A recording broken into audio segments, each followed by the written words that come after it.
Muy buenas noches y bienvenidos nuevamente a nuestra serie internacional de Tiempo de Mercadeo. En esta oportunidad nos hemos desplazado hasta Lake Placid, en Nueva York, uno de los escenarios naturales de reserva más grande del mundo, donde se celebraron los Juegos Olímpicos hace ya bastantes años, los Juegos Olímpicos del invierno. Vinimos porque la verdad es que Medellín cuenta con uno de los centros de exposiciones y de convenciones más espectaculares de América Latina, como es Plaza Mayor. Y Susan Friedman es especialista en el manejo de ferias, exposiciones y eventos en lo que tiene que ver con el marketing. Por eso nos hemos desplazado hasta acá, para que ella nos cuente cómo poder aprovechar mejor Plaza Mayor, cómo hacer de todo ese complejo de convenciones y de palacio de exposiciones que tenemos en nuestra ciudad, para que se convierta en un punto de referencia no solamente de América Latina, sino del mundo, y obviamente partiendo de Colombia. Eso lo vamos a hacer entonces dentro de unos segundos, a hablar con Susan Friedman, quien ha escrito cualquier cantidad de libros sobre la materia, para que ella nos cuente más. Ya volvemos. Good evening and welcome to my program. It's an honor to have you here. It's an honor to be here. Thank you so My much, pleasure, Carlos. Susan. Well, let me begin by asking you, what's in a trade show? Why is a trade show becoming so important in marketing nowadays? So actually, trade shows have been around since biblical times. Absolutely. So but it's they not hasn't- something new. It's an opportunity to bring buyer and seller together, and where people can show off what they have, their products, their services. Yeah, you said that they have been around since the human in the world. But why are they so important now? So they're important because it's an opportunity for producers to sell their products and services. It's a large environment where industry people come together. So we talked about the fact that they're around since biblical times. They started off actually in Persia, where the Persian kingdom wanted to show off their wares to other countries. Well, now we've taken it and it's industries. So it might be the automobile industry, it might be healthcare industry, it might be education, it might be any different kind of industry that has a trade show or exhibition. Okay, Susan, and how should it be organized? I mean, what should be in a trade show? So what should be in a trade show should be obviously what you are showing that's new. People who go to trade shows, who are visiting, want to see new products and services. Over 70% of people going to shows are there to see something new. So that's really important for any exhibitor. You said 70%? Over 70% of And people the others are what? Curious? They may be curious. They come to shows for different reasons. They may come because they're selling something and they want to sell it to you, some people. Some people are looking for jobs. Some people are just curious about what's going on in the industry, because at an industry trade show or exhibition, this is where the industry is on display. So everything about that industry is going to be represented in some way at that trade show or exhibition. And over 70% are interested in what they are showing. They want to see what's new. So if I go to a show year after year, I don't want to see the same things. So that means that whoever is taking part of the show has to change from year to year. Absolutely. Absolutely. Not everything, of course, but No, but they have to show me something different. Because otherwise, in a huge trade show, I mean, the exhibitions that, for instance, are going to come to the Medellin Convention Center, there are going to be hundreds of exhibitors there. And you don't have time to see people maybe who you know, or I've seen that product before, I'm not interested in that. But something new. I want to see what's new in the industry, because that's what I'm interested in. we're going to talk about conventions next week, probably next week, but let's keep talking about exhibition shows, trade shows. How do you think the booth should be? The booth represents your whole company. So you've got to make sure that it does represent you well. What you're showing, how you're showing it, the people who are in the booth too. So Doesn't have to be a beautiful, I mean, a beauty queen. it doesn't have to be. It doesn't shouldn't be. have to be. You know what? The whole purpose of a booth is so that you can complete your marketing objectives, which is to bring somebody in who might be interested in your products and services. So that's the whole idea. Yes, the beautification is lovely, it attracts people, but so many exhibitors spend so much time and energy and money into beautifying the booth and forget the most important thing is the people. Yeah, and Because when they I get- am going to sell to you, you're going to sell to me. That's the most important part, is your Yeah. people, because they're your ambassadors. Right, and when they have a beauty queen over there, everybody remembers the beauty queen, but not what was in the show. Exactly, and research shows that people remember that beauty queen, or I call them a booth babe. They remember that, but they don't remember the product. You know, she may be gorgeous, she blonde hair, beautiful figure, great breasts. I mean, the fact is you remember all that, but you don't remember the product that she was representing. So to me, that is pointless, because that's not the reason. You're not there. What are you selling? You're not selling sex. Well, if you are, then that has a purpose. But if you're not, then the whole idea is let's show off what is important for me to see about your product and service. And it might be the physical product. It might be you want me to see some kind of demonstration. So if you've got a very large product and you can't bring it to the show, then perhaps you have a video. Now it's so easy to have things filmed that we can have anything on the trade show floor. Susan, well, if we're talking about tangible goods or goods that are produced on tangible matter, but if we talk about services like a hospital or any type of intangibles, how could that be then? With films, with videotapes, or how can you show experience and things like that when you have a trade show about services? Yes, and that's... Why don't we do this? Let's go to a commercial break and then you'll answer that question, okay? All right. Vamos a ir entonces a unos comerciales y ya estamos de nuevo con ustedes. Ya volvemos.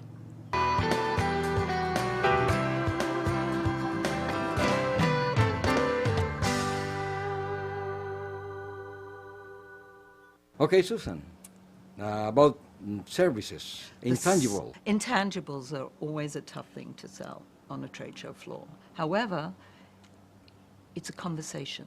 It's a conversation that I'm going to have with you. Yes, you have to show, you might have a video about the kinds of results that your services produce, for instance. You might have some pictures. I mean, pictures paint 1,000 words. So pictures are much more important than lots of copy, for instance, in a booth. That's really important. But it's the conversation that you have with your prospect. Of course, getting them into the booth in the first place, which is part of your pre-show planning.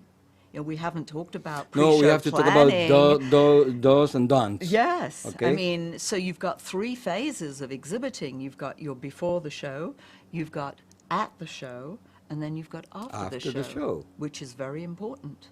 You see? And so many exhibitors focus on just what happens at the show. Well, actually, the most important part of exhibiting is After. the planning. Uh-huh. The planning Previews, before the show. Before the show. Absolutely.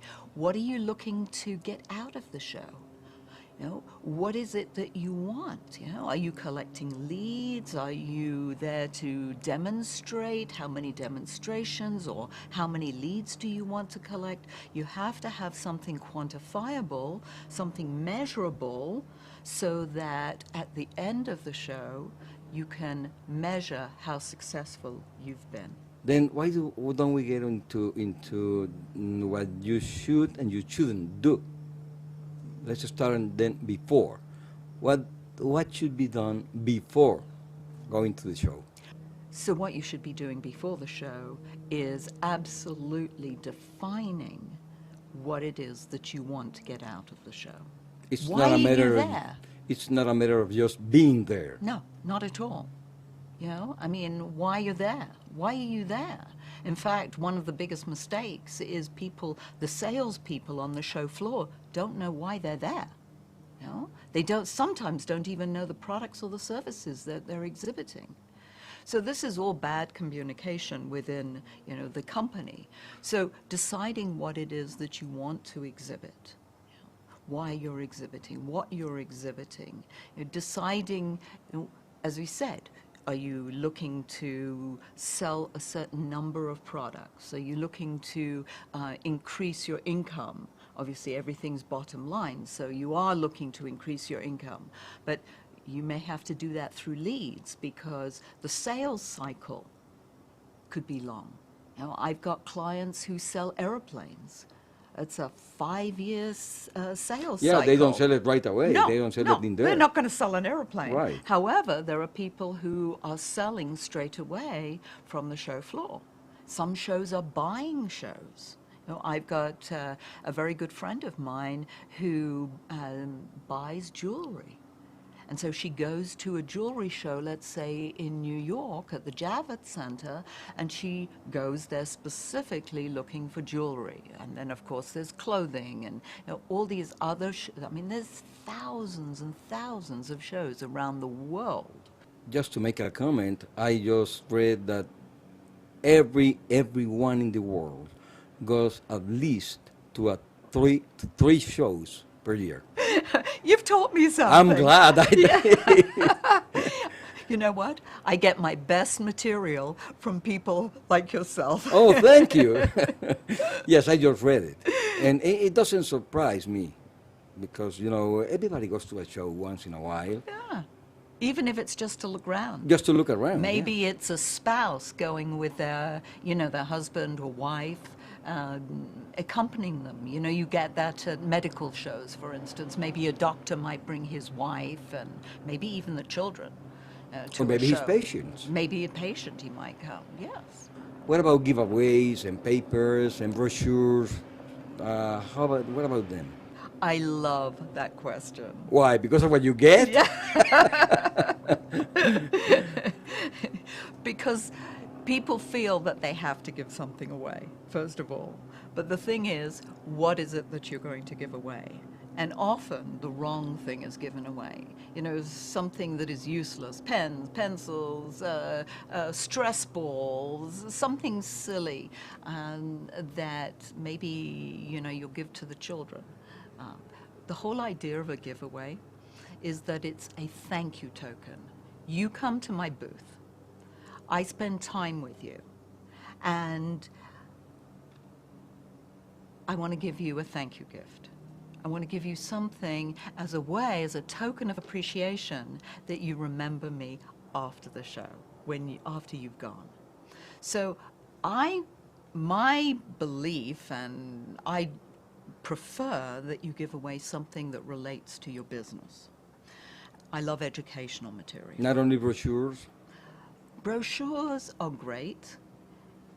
Trouble is that you have trade shows, and we're going all over the place here, but trade shows are the most overt espionage environment out there. Where else can competitors go around, walk into your booth, see what you've got, talk to your people about your products and services? And so there's a lot of, and different industries, different espionage, different spies out there on the show floor, but there's always somebody who's looking at stuff. So I don't recommend giving away brochures. I would send it to the prospect after the show. It gives you a reason to make contact with that person after the show. Plus, let me give you another statistic. Over 66% of brochures picked up at trade shows end up in the trash garbage. cans, right? In the trash can, exactly. So if I'm going to give it to you, I don't want that to happen. And often that happens because people just take, and they take because somebody gives it to them. Instead of, they're very polite, they don't want to refuse it, so they take the brochure. They put it in their bag. They get to the hotel room, And they've got, 30 pounds of paper they don't want to take on the aeroplane with them, so they go, eeny, meeny, miny, mo, which one shall I take? Oh, I'll take this one. Oh, I'll throw those away. Susan, we're going to go to another commercial break and be right back. Thank Okay, you. vamos a ir a otra tanda de comerciales y ya estamos con ustedes. Ya regresamos.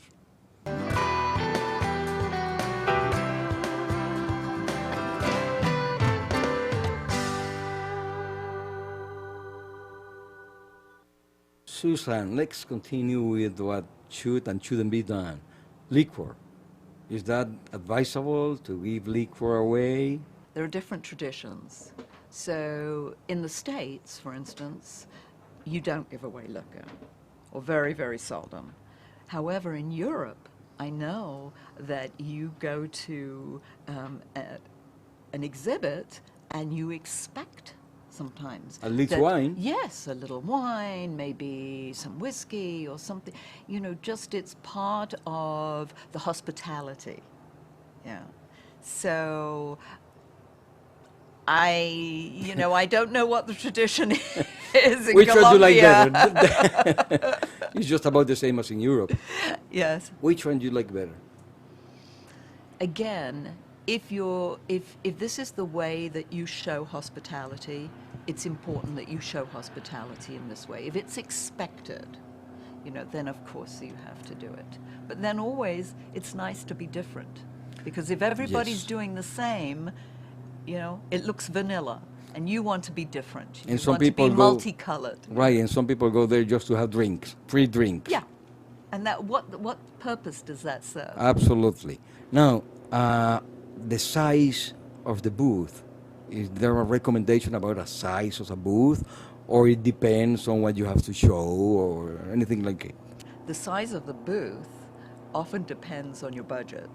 I mean, we haven't talked Good. about your budget, but hopefully, companies have got a budget beforehand so that they know what they can afford. So a small company, for instance, would have what's known as a 10 by 10 here in the States. Yes. So it's 10 by 10 foot. That's I would say that's a regular It's about the size. same. Now, you also expect that the international, the multinational companies are going to have a big booth. So if you go to an electronics show, you want IBM, you want Samsung, you want some of the big names out there, Toshiba, you're going to expect them to have a big booth. So there's an expectation, if you're a leader in the industry, that you're going to show off and show that you're a leader at a show. If I recall correct, the first time I met you, I don't remember where it was, you said that there are places that you don't recommend for in a show, like that, near the bathroom or some corners or things like that. What are Excellent. those places? You've got such a good memory. You were in one of my training programs. I remember. I remember. Well, that's because you are so good. Well, thank you. Thank you. So the recommendations are, I think, staying away from the restrooms, the toilets, staying away from concession stands, anywhere that's selling food or drink, because even though there are a lot of people there, they're there for a different reason. It's not to see you. However, let me tell you a story about one exhibitor who wanted to take advantage of that kind of traffic. That's what I want to say. Sometimes you have to be there because there is no other place. Well, he took advantage of it, and he wanted that space because he was selling garage door openers. So his exhibit consisted of a garage door going up and going down, going up and going down. So he positioned himself by the restroom, and then when people came out of the restroom, what did they see? His garage door going up and going down. So it was a very clever tactic. But if you don't have something like that, stay away from those areas. Yeah, but when you have to get it, Then you make the best of it. There are better positions, and then there are not so good positions, and yeah. what about meetings in the booth? Is that advisable, having a meeting over there? It's a wonderful opportunity to have meetings with your clients, with prospects. if at all possible, it's nice to have a separate meeting room. That's what we have in Medellin. I mean, Yeah. exhibitors could go to small rooms or large rooms just to have meetings and conferences and things like that. That's advisable because, as I said to you, this is a very espionage environment. You've got so many people who, could hear, could see. You don't want people to overhear your conversations. This is a very public environment, and so you just don't know who's watching you. There's something that I think is very important, but we don't have time to consider that today, so we'll leave it for next week, okay? Because we're running out of time.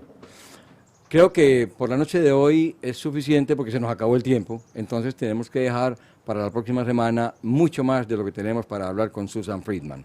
Los invitamos entonces a que estén pendientes de nuestro programa dentro de una semana para continuar con esta temática que para Plaza Mayor, para nuestro centro de exhibiciones y de convenciones o palacio de exposiciones es muy importante por lo que Medellín quiere y por lo que todos queremos que nos ocurra con ello. Entonces, nos vemos dentro de una semana. Muchas gracias y una feliz noche.